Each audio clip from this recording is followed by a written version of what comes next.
Bien-aimés, soyez bénis. Vous êtes très nombreux. Hein? Que Dieu vous garde, vous comble. Encore bonne année chez vous. Bonne année 2025. Si c'est la première fois de venir dans notre chaîne, de vous abonner à notre chaîne, de nous rencontrer sur les réseaux, soyez bénis, richement bénis. Est-ce que vous êtes malade? Je prie que Dieu vous guérisse. Vous avez un souci? Je prie que Dieu vous donne une solution. Vous vous sentez mal, inconsolable? Que Dieu vous console. Vous vous sentez rejeté, hein?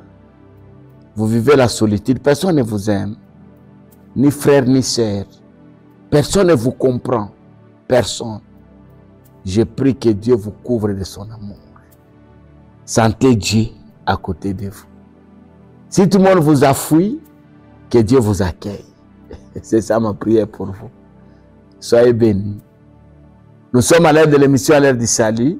Nous sommes sur notre chaîne YouTube.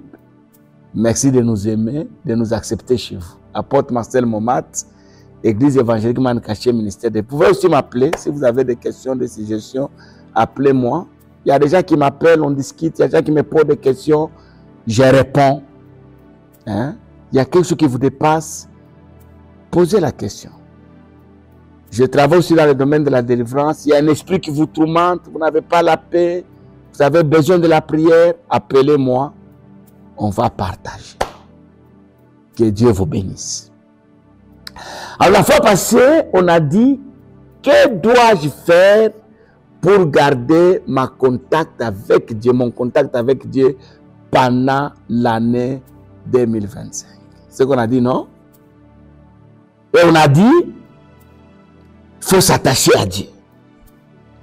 Ok? Pour toi donc, attache-toi à Dieu, tu auras la paix. La paix dont tu as besoin, attache-toi à Dieu. Le bonheur que tu veux que ça te tue, attache-toi à Dieu. Nous sommes revenus, la semaine passée, on a dit, pour rester en contact avec Dieu, aimer sa parole, garder sa parole et vivre sa parole. Et on a expliqué. Qu'est-ce que signifie aimer?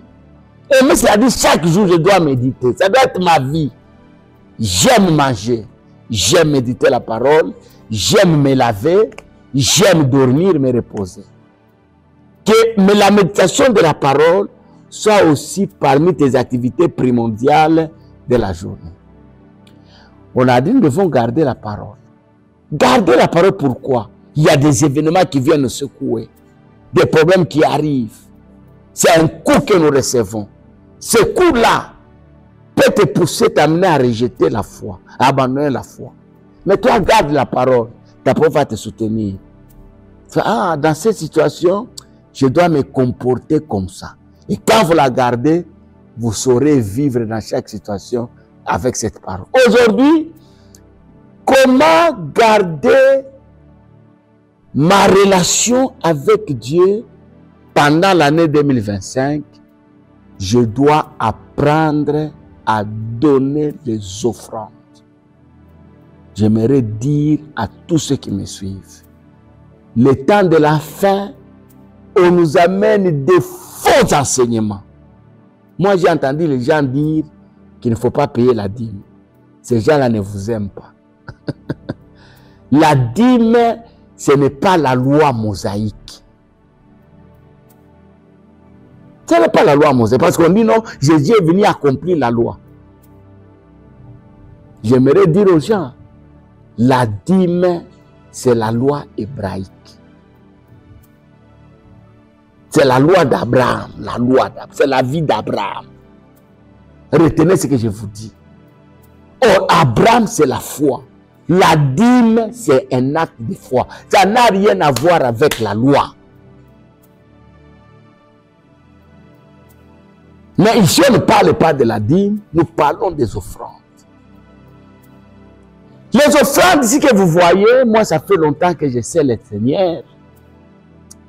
Il ne faut pas qu'on nous l'impose.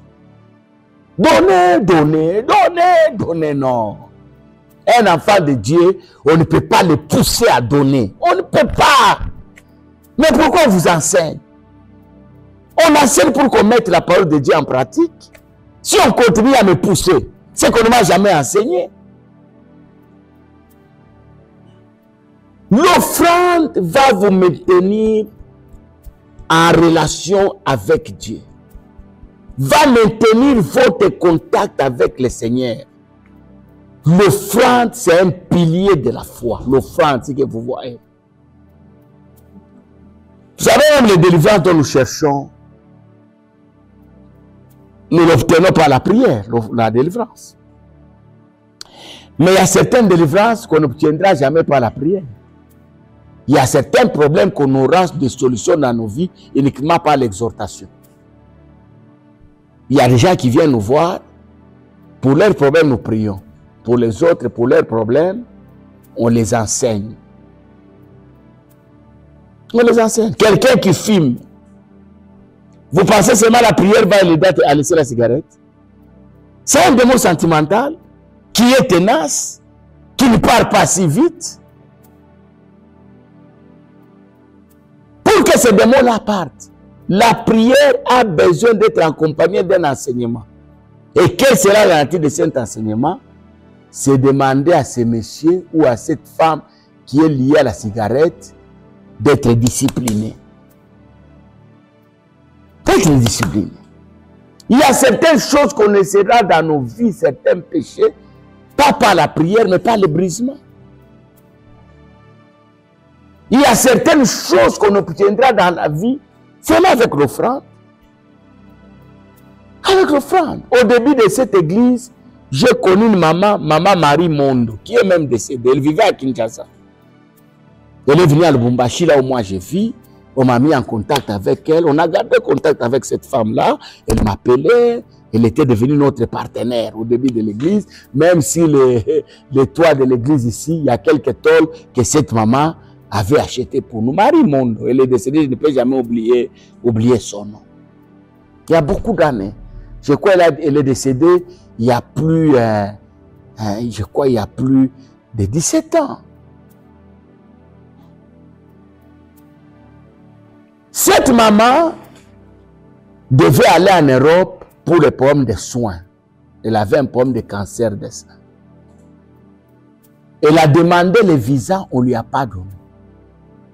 À l'époque, le ministre des Affaires étrangères, c'était son beau-frère.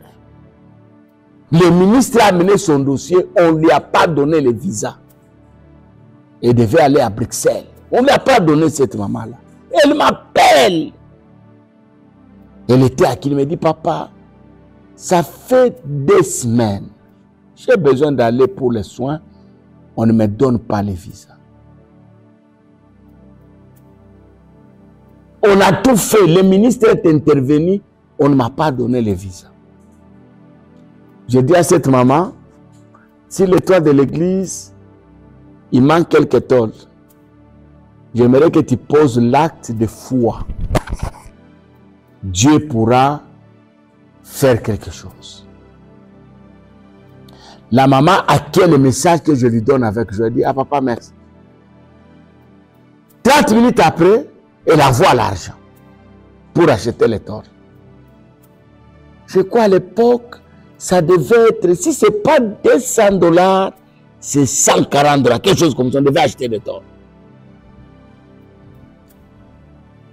Elle me dit, papa, je vais l'envoyer. Il a envoyé le numéro. J'avais demandé qu'il envoie chez un collaborateur, l'un de mes collaborateurs. Il envoie et puis il me dit, papa, j'ai envoyé. J'appelle le collaborateur, je dis, voilà, on a envoyé l'argent à Soficom. Si tu peux aller récupérer. Alors, pendant que mon collaborateur s'engage en route, il arrive à l'entrée de Soficom. À l'époque, c'était sur l'avenue Sendwe. Pour ceux qui connaissent la ville de Lubumbashi, la maman m'appelle. Il dit, papa, on vient de m'appeler. Mon visa est sorti. On m'a donné 6 mois pour l'espace Schengen. Elle pose l'acte, Dieu libère. Beaucoup de chrétiens n'aiment pas donner. Nous avons des familles où les gens n'aiment pas donner. Dieu vous a donné les moyens pour résoudre ces problèmes. Mais les gens jouent avec leur argent dans des bars. Ils prennent des 2e, 3e, 4e, 5e bureaux. Leur argent, c'est pour des fêtes d'anniversaire. Cependant, Dieu, quelque part, a besoin d'une tonne. Dieu, quelque part, a besoin de 10 $ pour un orphelin qui est à l'église, qui ne sait pas qui le prendre en charge. Il ne te dit pas parce qu'il n'y a personne pour le prendre en charge. Il y a un prisonnier là-bas. Il y a un malade à l'hôpital qui ne sait pas payer sa facture. Écoutez un peu ça. Genèse 27, 7. Ça, c'est un papa qui parle à son fils.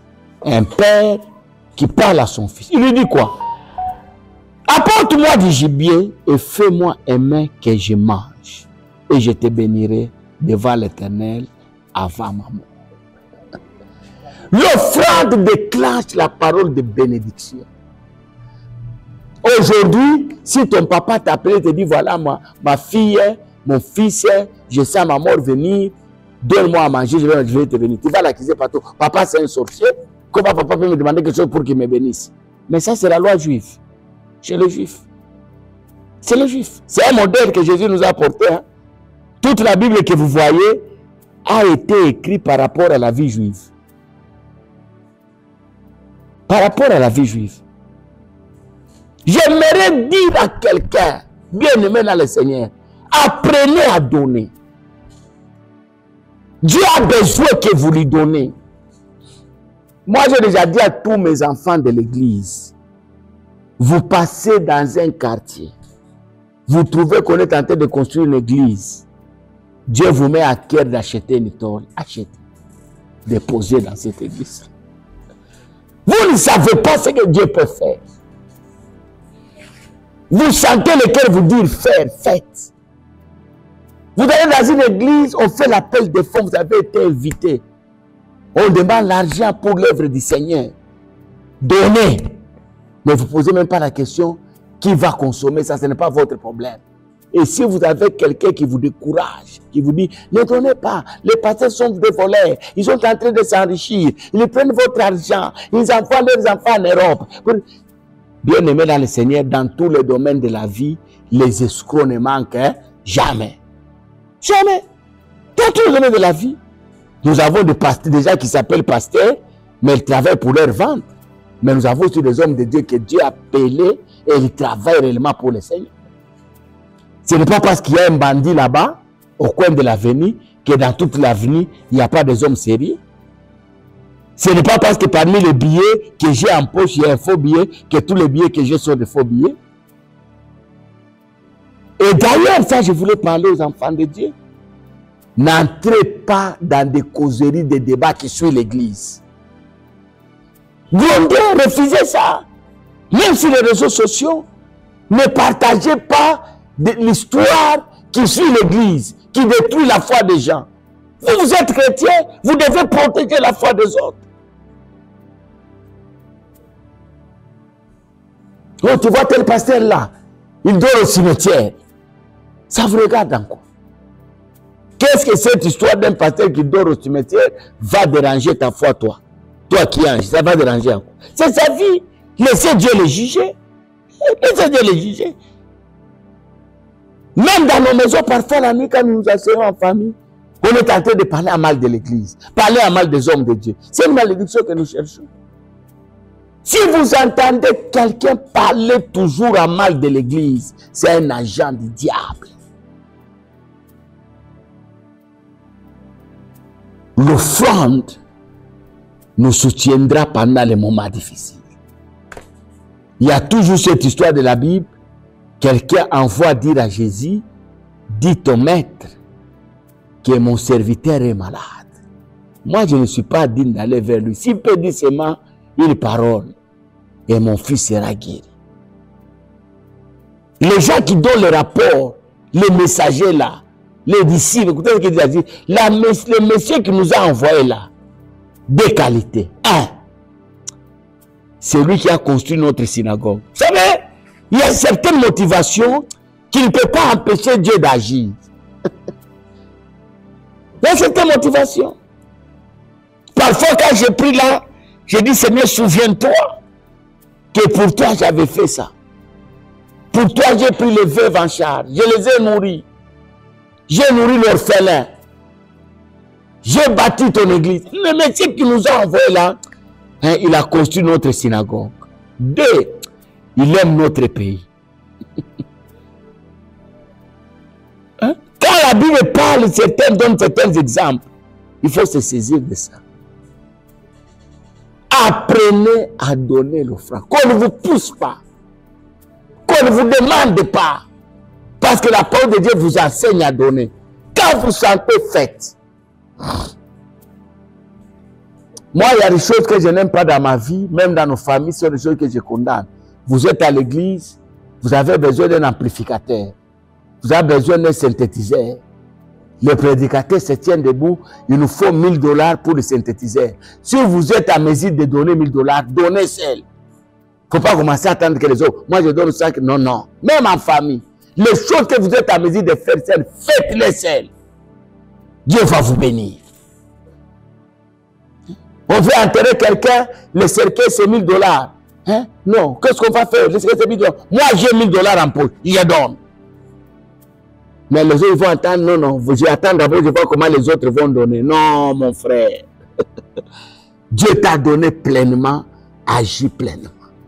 Imaginez si Dieu t'a ravissé ce qu'il t'a donné, toi. Comme tu tardes, tu n'es pas rapide à résoudre les problèmes. Je récupère, je donne à celui qui peut faire rapidement. Tu vas encore commencer à pleurer. Dieu, tu m'as arraché tout ce que j'avais. L'offrande va te maintenir dans une alliance parfaite avec Dieu toute l'année 2025. Que Dieu te bénisse. Aime la vidéo. Si tu as des questions à me poser, pose-moi. Et partage la vidéo. Mais je t'exhorte de t'abonner. Parce que si tu t'abonnes, chaque fois quand tu as le lien, tu vas commencer à suivre les prédications. Il y en a beaucoup. Et ça va beaucoup t'édifier. Que Dieu te bénisse. J'aime Maman Esther. C'est une maman que je ne connais pas. Elle m'a écrit, elle a dit, papa, j'aime tes prédications. Maman Esther, sois bénie.